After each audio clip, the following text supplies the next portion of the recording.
Welcome to our channel college tutor. I hope आपने हमारे channel को सब्सक्राइब कर लिया और अगर अभी अब तक आपने नहीं किया है सब्सक्राइब तो प्लीज़ सब्सक्राइब कीजिएगा और अपने फ्रेंड्स के साथ ज़रूर शेयर कीजिएगा और अगर आपको वीडियो पसंद आए तो लाइक ज़रूर कीजिएगा। ओके, सो आज हम लोग एडवर्टाइजिंग बजट पे कुछ डिस्कस करने वाले हैं। एडवर्टाइजिंग बजट के बारे में सिंपली अगर हम लोग बात करें तो कंपनी को बहुत सारी चीज़ें करनी पड़ती हैं। क्या चीज़ें करनी पड़ती हैं? जैसे कि कंपनी को ये देखना पड़ता है कि उसको कौन सी चीज़ सबसे पहले चाहिए, यानी कि उसको पैसे, जो उसके पास पैसे हैं जो वो उसको कैसे डिस्ट्रीब्यूट करे, यानी कि उसकी पहली प्रायोरिटी क्या होगी, उसकी दूसरी प्रायोरिटी क्या होगी, उसकी तीसरी प्रायोरिटी क्या होगी।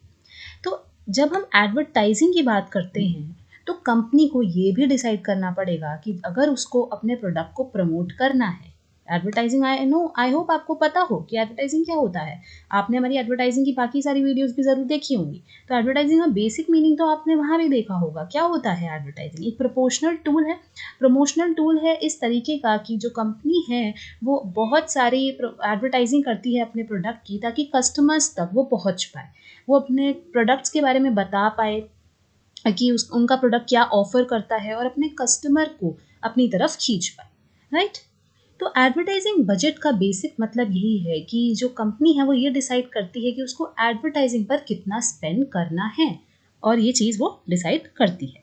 तो एडवर्टाइजिंग बजट के बारे में हम लोग समझे तो बजट तो एक कंपनी को, या हम एक इंडिविजुअल की भी बात करें, बजट हम लोग भी बनाते हैं कि हमें, जैसे हम मंथली बजट बनाते हैं कि हम, या ईयरली बजट बनाते हैं, एनुअली बजट बनाते हैं कि हमें क्या चीज़ें खरीदनी है, हमारे जो पूरी इनकम है हमारे पास, हमें उनमें से क्या चीज़ें खरीदनी है, ये चीज़ हमारी प्रायोरिटी है, ये चीज़ हमारी प्रायोरिटी है, हमें जैसे भी हमारी इनकम होती है वो हम लोग देखते हैं।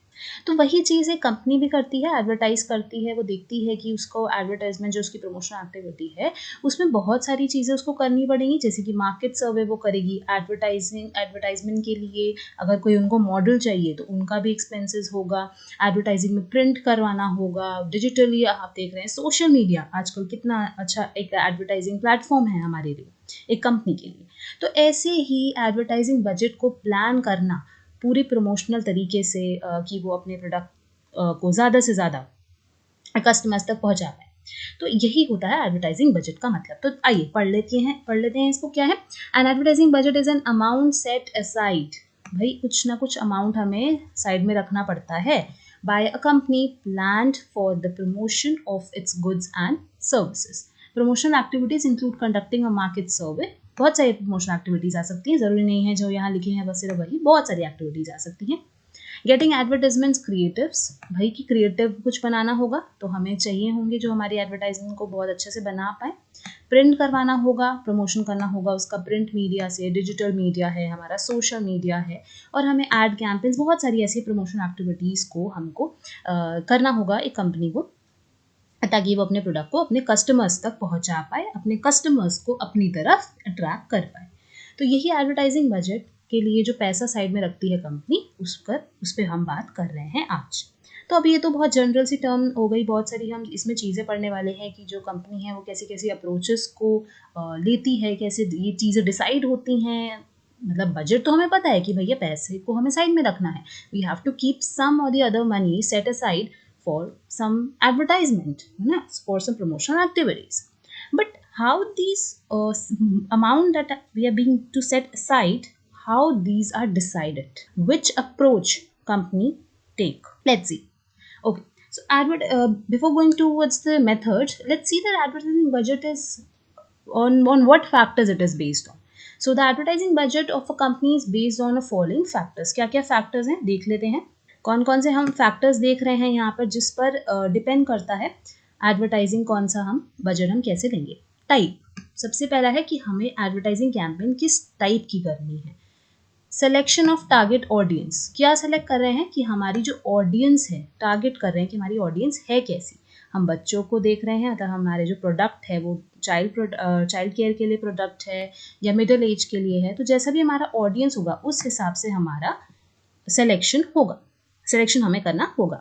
टाइप ऑफ एडवर्टाइजिंग मीडिया, अब आप सोशल मीडिया में करना चाहते हैं, प्रिंट मीडिया में करना चाहते हैं, किस हिसाब से करना चाहते हैं वो हमें डिसाइड करना होगा। और कंपनी के ऑब्जेक्टिव, ये बहुत इंपॉर्टेंट पॉइंट है। कंपनी का ऑब्जेक्टिव क्या है? अरे आप करना क्या चाहते हो, ठीक है। ये आपका जो एडवर्टाइजिंग है, आप, क्योंकि हर कंपनी का साइज़ अलग होता है, हर कंपनी के ऑब्जेक्टिव्स अलग होते हैं, हर कंपनी की पॉलिसीज़ अलग होती हैं, every company has its own structure. So उस हिसाब से एडवर्टाइजिंग का जो बजट है वो इन बेसिस पर डिसाइड करना पड़ता है कंपनी को, राइट? ओके, तो एडवांटेजेस क्या है? Advantages of what? Advantages of advertising और बजट वी मेक और कंपनी मेक्स। क्या क्या करती है? It helps to understand the requirements क्या है भाई एडवर्टाइजिंग की, क्या कंपनी चाहती है, और उस हिसाब से आपको बजट एलोकेट करना होगा उस एक्टिविटी के लिए, उस रिक्वायरमेंट के लिए।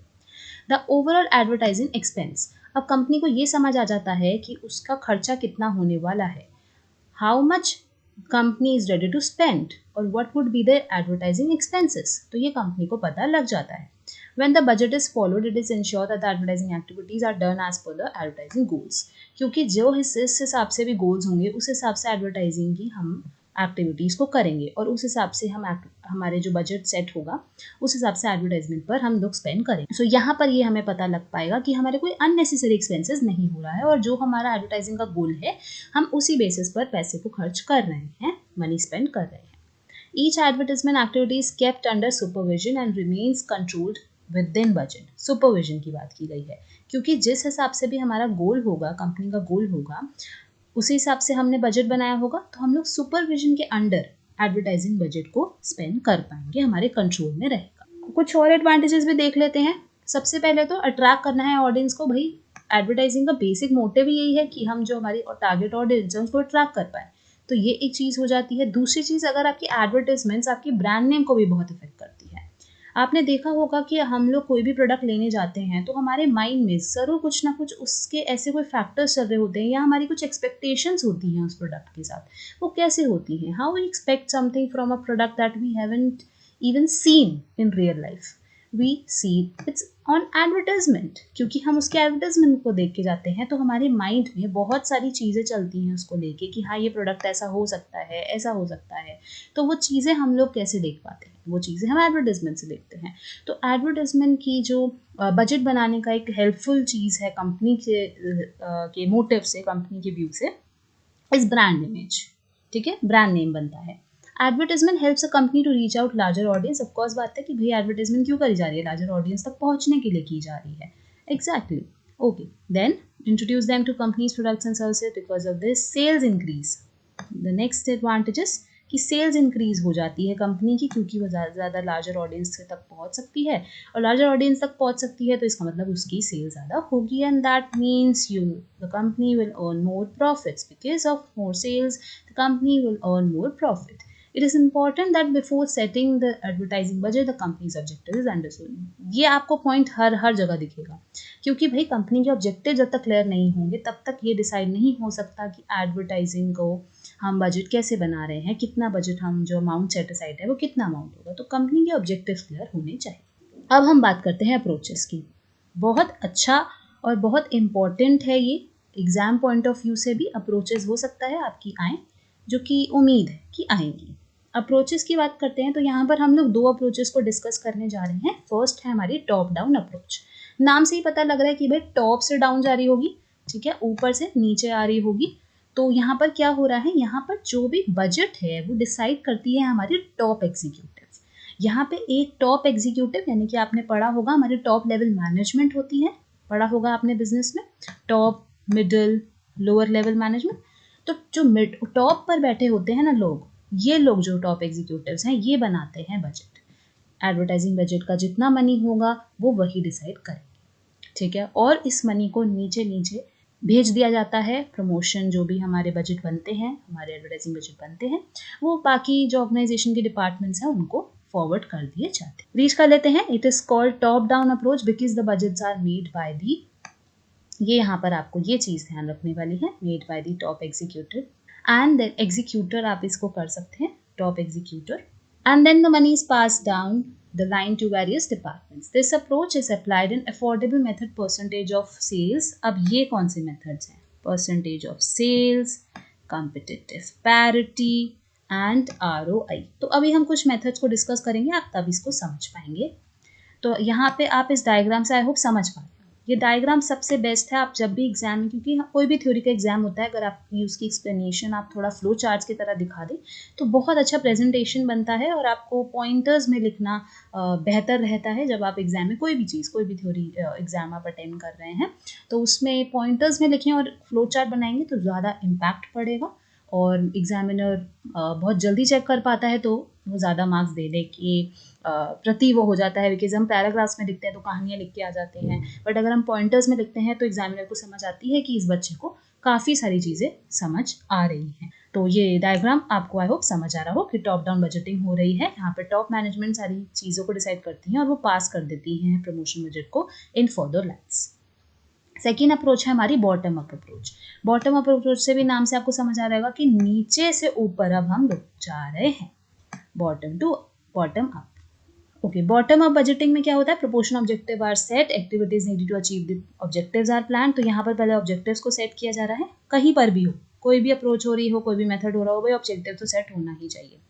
जो भी ऑब्जेक्टिव्स हैं उसके हिसाब से कौन कौन सी एक्टिविटीज़ हैं वो प्लान करी जा रही है, कितनी कॉस्ट आएगी उन एक्टिविटीज़ को करने के लिए वो एस्टिमेट की जा रही है और उस हिसाब से हमारा बजट हम बना रहे हैं। वो बजट हम लोग हमारे टॉप मैनेजमेंट से अप्रूव कराते हैं, क्योंकि हमारे टॉप मैनेजमेंट के जो डायरेक्टर्स हैं, जो टॉप एग्जीक्यूटिव्स हैं, वो उसको अप्रूव करते हैं। अब यहाँ पर क्या डिफरेंस आपको समझ आ रहा है, भाई मैम टॉप मैनेजमेंट के तो वहाँ पर भी कर रहे थे, यहाँ पर भी टॉप मैनेजमेंट कर रहे हैं, लेकिन यहाँ पर हम लोग नीचे बना रहे हैं पहले, फिर हमने यहाँ ऑब्जेक्टिव सेट किए, फिर हमने कुछ प्लानिंग करी, फिर हमने एक प्रमोशन जो एक्टिविटीज़ हैं, जो प्लानिंग हमने करी है, उन एक्टिविटीज़ की कॉस्ट देखी, उसके बाद हमने देखा, हमने एक बजट बनाया और उसके बाद हमने टॉप मैनेजमेंट वालों से अप्रूवल मांगा है। तो यहाँ पर क्या हो रहा है, नीचे से ऊपर जा रहा है, bottom up approach. I hope आप समझ पा रहे हो। आइए रीड करते हैं। In this method promotion objectives are set for the task to be performed. All the necessary activities to achieve the objectives are planned. The cost of these objectives are to be ascertained. तो आप समझ पा रहे होंगे कि कौन सा task है वो सेट होगा, कौन सी एक्टिविटीज़ हमें करनी है वो प्लान करी जाएंगी, क्या कॉस्ट आएगी उन एक्टिविटीज़ की, द टोटल प्रमोशन बजट, हम बजट को बनाएंगे और टॉप मैनेजमेंट से अप्रूवल दी जाएगी। ठीक है, इसको एक और नाम से बोला जाता है बिल्डअप अप्रोच। तो हम लोग समझते हैं कि टॉप डाउन अप्रोच और बिल्डअप अप्रोच के डिफरेंस क्या है। तो top management sets the spending limit, यहाँ पे कौन स्पेंडिंग लिमिट सेट कर रहा है, top management. Advertising objectives are set, यहाँ पे ऑब्जेक्टिव सेट किए जाते हैं। Advertising budget is set within the allocation limits, अब भाई जो लिमिट्स हमें टॉप मैनेजमेंट ने बोल दी, भाई उससे ज़्यादा खर्चा नहीं करना। Activities necessary to achieve objectives are plans, तो यहाँ पर ऑब्जेक्टिव प्लान करे जाएंगे, ऑब्जेक्टिव को अचीव करने के लिए एक्टिविटीज प्लान करी जाएंगी। टॉप डाउन अप्रोच में क्या है, advertising objectives and activities are plan according to the set budget. तो बजट बन गया है, अब इसके हिसाब से भाई ऑब्जेक्टिव सेट होंगे। तो ऑब्जेक्टिव तो हमें सेट करने ही हैं, लेकिन बिल्डअप में यहाँ पर पहले हम लोग ऑब्जेक्टिव्स को सेट करते हैं। जजमेंटल अप्रोच है, जजमेंट किस हिसाब से जजमेंट करी जाएगी, टॉप मैनेजमेंट जज करेगा कि भाई इतना खर्चा आ सकता है। Top advertising budget is approved by the top management, तो पहले यहाँ पर सेट हुए, कॉस्ट एस्टिमेट करी गई और उसके बाद हमने टॉप मैनेजमेंट से अप्रूवल दिया है। Budget is not link to the objectives, जैसा मैंने कहा ऑब्जेक्टिव बाद में सेट हो रहे हैं तो ऑब्जेक्टिव से बजट लिंक्ड नहीं है।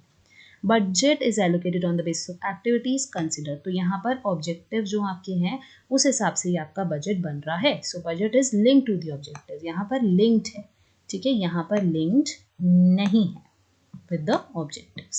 This leads to predetermined, क्यों predetermined, क्योंकि भाई ऑब्जेक्टिव्स पहले सेट नहीं हो रहे हैं और यहाँ पर पहले ऑब्जेक्टिव सेट हो रहे हैं। तो प्रीडेटरमाइंड ऑब्जेक्टिव है, बजट नहीं, यहाँ पे प्रीडेटरमाइंड बजट है। मेथड्स अभी हम आगे और पढ़ेंगे तो आपको अच्छे से समझ आ पाएगा। तो बहुत सारे एडवर्टाइजिंग बजट्स के हम लोग मेथड्स पर अब फोकस करने वाले हैं। ये डायग्राम छोटू सा, ये डायग्राम भी आप ध्यान रख सकते हैं फॉर योर बेटर अंडरस्टैंडिंग।